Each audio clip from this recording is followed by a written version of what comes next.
அதே தான் இதை தான் நான் எடுத்துகிட்டு வரேன். இங்கே நிறைய இருக்குது, ஊர்பட்டது இருக்குது. இங்கே பாருங்கள், இது ஃபுல்லாகவே இது ஒரு கிரியேச்சர் தான். ஸோ சீ கிரியேச்சர் தான். இதை பாருங்கள், இந்த மாதிரி இருக்கும். ஸோ இது கலரில் வந்து பிளாக்கு இந்த மாதிரி விஷயம்லாம் இருக்குது. இது ஒயிட்டில் இருக்குது. ஸோ இது எல்லாமே உயிரோடு இருக்குது சொல்லப்போனால், சரிங்களா? எல்லாமே கடலோரமாக இருக்குது. பார்த்தா தெரியும் உங்களுக்கு. மேங்க்ரூவ், இந்த கடல் திராட்சைன்னு சொல்லியிருந்தேன்ல, அது எல்லாமே இப்போ நான் ஒதுங்கியிருக்கு ஓரமாக ஃபுல்லாக நீங்கள் பார்த்துருக்கீங்க. ஸோ இது என்னென்னா, நான் சொல்ல போன காட்ட நோக்கம் என்னென்னா, ஸோ இது கல் நினச்சிட்டு இது என்ன பண்ணணும்னா, அந்த கிளாம் வந்து இதில் ஒட்டிக்கிட்டு இதில் இருந்துடும்.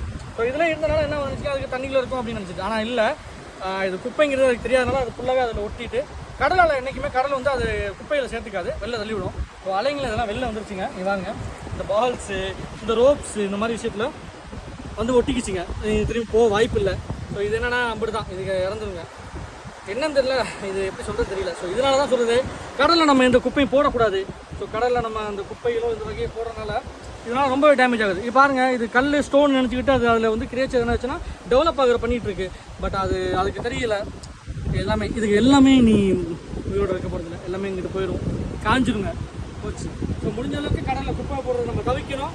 பீச்சஸ்க்கு போகிறவங்க, பிக்னிக்ஸ் இந்த மாதிரி விஷயத்துக்கு போகிறவங்க முடிஞ்ச அளவுக்கு இந்த குப்பையில் கார்பேஜஸை பரப்பாமல் ஒரு இடத்துல வச்சுட்டு போயிருங்க. டஸ்ட்பின் யூஸ் பண்ணுவாங்க. பாருங்கள்.